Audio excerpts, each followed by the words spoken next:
It's the girl Sunshine, and I'm back with another video. Finally, I know it has been forever.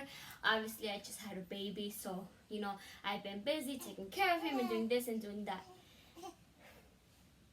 He obviously wants to be part of my video, so let me get him for y'all. Say hi, Papi. Say hi. So this is my son. His name is Zayden. He is a month already. Time is going by so fast, y'all. I'm not even playing. Here, okay, here. I asked you guys what you guys wanted, either after birth Q&A or a labor and delivery story, and the majority of y'all wanted a labor and delivery story. So here I am giving it to y'all. Okay, so it was July 12th. It was a Friday. I had gone out to eat with my mother and my brother. It was like 5:30 p.m.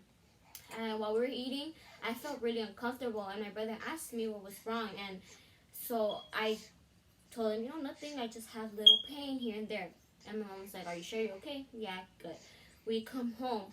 We get home like at 6 o'clock, right? We get home, and I'm chilling, and while I'm chilling, I start getting, pain, but it wasn't as bad. It felt like period cramps. So I started getting pain, I was relaxing, whatever. I wasn't trying to think about it. So then around 8 o'clock, it started getting a little stronger. So I was like, so I come, I lay in bed, I tried wearing it off. Sleeping it off, nothing. So, everyone was getting ready for bed. Everyone was actually in bed already asleep. And it was like 12 in the morning, maybe 1. And I couldn't deal with my pain no more. I kept walking from my room door to the balcony, just walking up and down the hallway. The pain was just coming in bad. But I was like, you know what? I'm not gonna go to the hospital because I had went before and they told me, you're not opening, blah blah blah. So I was like, I'm not gonna say anything to anybody. I'm gonna wear it off. So I was walking it off. I couldn't take it. Like I was trying not to cry, but I lay in bed. I tried to sleep, nothing. I'd walk, nothing. I moved from side to side, and that was helping me. So finally, it hit like 4 in the morning. I was still in pain. I stayed up all night. So 7 in the morning comes, and my mom, was awake, whatever. And my sister woke up as well. And so, okay, this is for you. So my sister woke up, and they're chilling in the living room, and I get up as well, and I go to the living room. So I'm in the living room, and I couldn't stay still because my pain was really bad. I kept walking back and forth, rocking myself on the exercising balls, nothing. So my mom tells me get in the shower with really warm water. I get in the shower, my pain instantly went away. It felt amazing. So if you ever get contractions, good job, Papi. If you ever get contractions, stay in the shower. It is the best thing ever. So I get out. The moment I get out, my pain's coming in. So my mom starts telling me, track your contractions. So my sister starts tracking them for me, and they were coming in every minute. So I still didn't want to go to the hospital. So it was like 8 o'clock at this time, and my mom was like, are you sure you don't want to go? And I was like, I'm fine. 8:30 hit. I couldn't take it no more. I was crying. I couldn't sit. I couldn't walk. I couldn't do nothing. So my mom was like, you know what? Let's just go. And I was refusing to go because I was like, I'm only 2 centimeters, and I was 2 centimeters for 2 weeks, So I was like, I'm not going. I know I'm not open. So my mom was like, let's go. So we go to the doctor, and to the hospital. What are you doing? We go to the hospital, and I get there. I don't know what time, but I get there. I check in, whatever. They connect me to all the machines, and they had me give them a urine sample while I'm in. I'm a bad guy. Dirt. So, I was. Oh yeah. So they connect me to all the machines, whatever, and finally they make me give them a urine sample. So I gave them a urine sample, and as I'm walking back to the bed, my water broke, and I thought at first like I peed because they had blood in it. So I was like, oh, maybe it was my pee that I had left over. So then it started gushing down, and I was like, oh, this is my water. So then the nurse was like, she's like, oh, well, we're gonna test it, whatever. They put in, I don't know what the fuck they do, but they do something. And she's like, no, yeah, your water broke. And I looked at my sister, and I was like, oh, it's go time. Like, it is go time. So, that was Saturday, July 13th. So my water broke at 9 a.m. My sister texts my mom, everybody, whatever. Oh my God, you're so handsome. They admit me to the hospital and whatever, that was that. So they asked me, do you want to get the epidural right now or do you want to wait? So I was like, I don't want to feel contractions, so should I get it right now? But if I get it right now, I'm not gonna, later on it's gonna wear off and then I'm gonna feel everything. So then one of the, she was so sweet, I love this nurse. One nurse was like, we could give you blah, blah, blah medicine. She's like, it's gonna knock you out right away and, it's just gonna knock you out. So you're not gonna feel anything. So I was like, shoot me right now with that medicine. Like, give it to me. I don't want to feel anything. So she gives me that medicine. I thought it was going to take like 30, 40 minutes for it to kick in. No. She shot it up in my IV. Yeah, I'm telling you, as soon as she rolled it up in me, my eyes rolled back. Like, I was gone. Super gone. And my mom was even, all I remember hearing was mom saying, is that supposed to happen? And the nurse like, no, yeah, it takes effect right away. So I was like, holy. So, I knocked out forever. And I don't know what time I woke up, but I woke up and I started feeling my contractions again. So they were hitting. So the nurse was like, I think since you're so tiny, I think you should get the epidural right now. And by this time it was, I don't know what time. I wasn't on my phone. I didn't have my phone on me, nothing. So the anesthesiologist, whatever you call those that give you the epidural, they come, whatever, they explain what they're gonna do, whatnot. So me, I was scared because all these girls make a big deal that, oh, it hurt, all this, all that. Lies. I didn't know. So they have me, lean on the edge of the bed, and I'm leaning, and they numb my back. They put a plastic, and he's giving me the epidural. It felt so good. Like, everyone's like, the needle hurts. No, it felt good to me when he was putting it in. So he put it in. I didn't know that they leave the epidural on your back. Like, not the actual needle, but they leave like a catheter on your back with tape, and there's like a green button to keep pushing for the medicine. The nurse did not tell me that there was a green button to keep pushing if you want more epidural medicine. So, I was chilling. I instantly got so. Oh, you want to talk too? You want to tell him that you took so long to come? So, my epidural started wearing off after a while. After many hours, and so the pain started coming. But I wasn't really tripping. But whatever. So, finally, nighttime hits, and I'm telling you, I'm sorry if I'm off with the time because I don't know what time it was, but all I know was nighttime. And so the nurse kept checking me to see how much centimeters I was dilated. I was still 2 centimeters for so many hours. Mind you, my water broke at 9 in the morning, and it was already late night. I was still 2 centimeters. So it was like already a lot of hours with no water, and babies can't be inside the womb without water. So the doctor was like, you know what, we're gonna have to do a C-section because his heart rate is dropping really low. He's been in there with no water, and so I was like, C-section, no. So he was like, I'm gonna go do another C-section, and then I'm gonna come back for you, and we'll see if you opened up anymore. So he left. He went to go do a C-section. He came to check me. I was only 3 centimeters. So I was like, oh, God. So he checked me, whatever. He's like, you're only 3 centimeters, blah, blah, blah. So he was like, I'm going to go do one more C-section. I'm going to come back. He's like, and it'll be a miracle if you open, He's like, but I you're not. So it's like, whatever. So he left. And he took forever, so I guess he went to go do other stuff. So the nurse started putting those peanut balls in between my legs to help me open, and I was laying from side to side.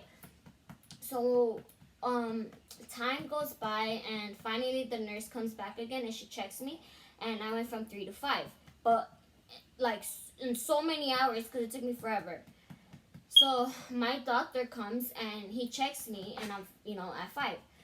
So he's like, this was the 3rd time he came, and he's like, it's gonna have to be a C-section because it's already, you're 5 centimeters and so many hours again, blah blah blah. He repeated it.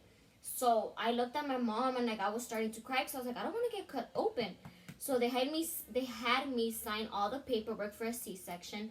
They made me take off my jewelry that I had on. You know, they got me ready. My doctor was in his scrubs. Oh my god, my doctor was in his scrubs and everything already. And um, I was like, oh, it's go time. So he said, I'm gonna go do one more lady, and I'm coming back for you, and that's that. He's like, it'll be amazing if you jump from 5 to right away 7 or 8. He's like, but you're not because you're opening really slow. And I was like, shit. So I was there and I was crying. I was like, that's it. I'm getting cut open. And this little boy did not want to drop down. He was still high up. So that's why my doctor wanted to, yeah, you were still so high up. My doctor wanted to do a C-section because of everything that was going on. So when my doctor comes back, he checks me one more time before he takes me in for a C-section. So when he checks me, bitch, I jumped from 5 to 8 centimeters. I was like, God is looking out for me. Like, you don't know how happy I was. I was like, I am fucking 8 centimeters. Like, God was hearing me out. He was looking out for us, Zayden. So, he's like, okay, I'm gonna give it, a couple more hours. He's like, and, hopefully you're at the full 10. Okay. So, finally, time goes by. I wasn't opening at all. So, whatever. The morning hit. And it was, what time was it? It was like 9 in the morning. So, they saw how, oh, puppy, my hair. They saw how, that Zayden swallowed his own poop. So that's why the doctor was like, so doctor checks me, before it was go time. And so he checked me, and on my left side of my labia, I was 10 centimeters, and on my right side, I was still like 8. So my vagina was like lopsided, right? And so he was like, your son, he can't come out like that. So they were gonna take me in for a C-section right away again. And the nurse was like, you know what, let's just try practicing the push. So we practiced pushing, and his head was already right there. So we're like, oh, we see his head. So I was like, oh, let's go. No, I wasn't really like that. I was like, oh, really? So then we could see his head. Oh, what? What are you crying about? It's okay. I'm talking about you. So they're like, oh, we see his head. So the nurse was like, he swallowed his own poop, and it was a lot of it.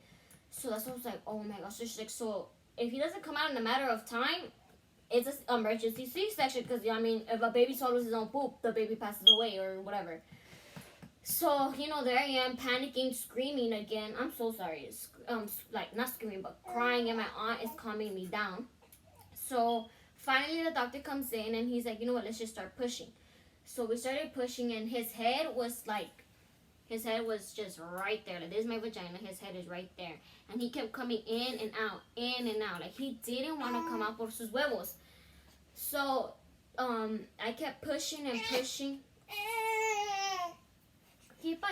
Yes, I'm talking about you. I kept pushing and pushing, and okay. Hi, my love. So I kept pushing and pushing, and I pushed for like 30 minutes, 40 minutes maybe. And his head was like dangling out, like just like, And the doctor was like, I can't pull him yet because I need his shoulders to come out. And since I was so lopsided like this is how open I was, like that. This is the 10 centimeters, and this is where I was 8. His shoulders weren't coming out. So I was like, oh my god. So the nurse, I saw her grab like a tube and put it inside my vagina. And she said, because I asked her, I was like, what are you doing? And she said that she was she was sucking out the poop that he had swallowed. I don't know how that works, but she was doing it. So, whatever, the doctors kept telling me to push, and as I was pushing, yes, I shitted. Okay, I'm not embarrassed to say that, but yes, I pooped, and yeah, that was that. So I pushed for like another 5 minutes, and finally he came out. So once he came out, I got really weak, because I was like, oh, I'm gonna pass out. But I got really weak, so I just laid on the bed, and I was like, oh my god. And then they brought him to me, and they put him on me, and I still didn't have a reaction. I mean, I was crying, but I was still like, I was more tired than anything. But once he came out, that felt so good. I was like, like, it felt amazing. Like, instantly my stomach felt so relieved. Like, when you have to poop, and yeah, that's how I felt. So put him on me for skin to skin time, whatever, and then they take him away, they clean him, then they bring him back. And as soon as they brought him back, they put him on my breast, to get my breast milk coming. So they're whatever. I'm still with my legs open down there, and the doctor was like, okay, well, this is the hard part now where we squeeze out your placenta. And I was like, and ooh, but everyone was saying that part hurts. I didn't feel shit. I was like, the fuck, like, but because I still had the epidural medicine in me, so he pushed down my placenta. I didn't feel it. And he carried it, and he's like, you want to see it? And I'm like, no, like, get away from me. So he took it away. I mean, he put in a hielera, and then he took it. And then he's like, oh, I'm going to stitch you, and I'm only going to give you one stitch. And he stitched me on the side where I was 10 centimeters. So he gave me one long stitch. So whatever, they take me to the postpartum room, and I'm there for like an hour, maybe less.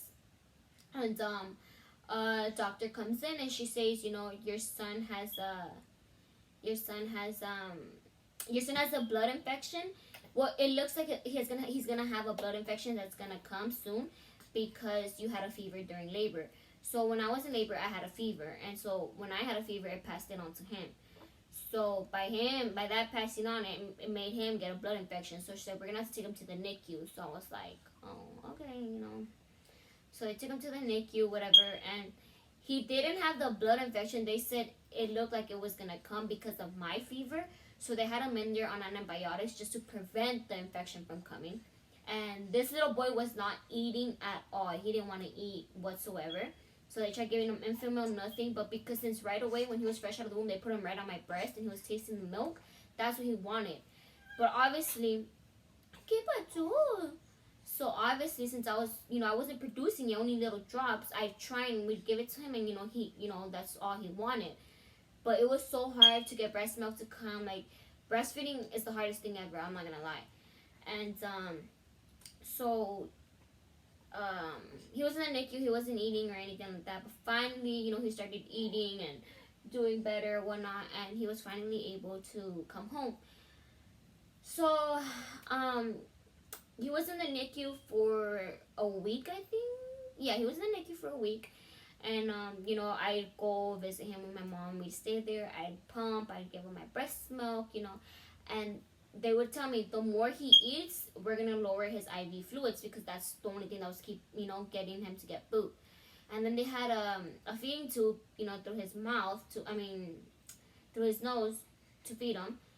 So that's what we were doing. And finally he was eating. So as he was eating, depending on how many ounces he'll eat, they'll take out that many fluids from him. So that's what we were doing. And I mean, overall, he's doing okay now. He's healthy. He's huge. He was 7 pounds, 12 ounces, and he was 20 inches. Now he is 10 pounds, and I don't remember the ounces, and he is 23 inches. He's a long baby. He is really long. I can't believe this little boy came out of me. But that is my labor and delivery story. I mean, it wasn't nothing too crazy. The only thing that was crazy about it was the C-section. But other than that, everything was okay. Thank the Lord I didn't have to get cut open because I was really scared I was going to get cut open, but I didn't. This little boy finally came out. He was born on Sunday, July 14th. He was supposed to be born July 13th, but of course he wanted to be born on a Sunday just like his grandpa. And he wanted it to be July 14th for some reason.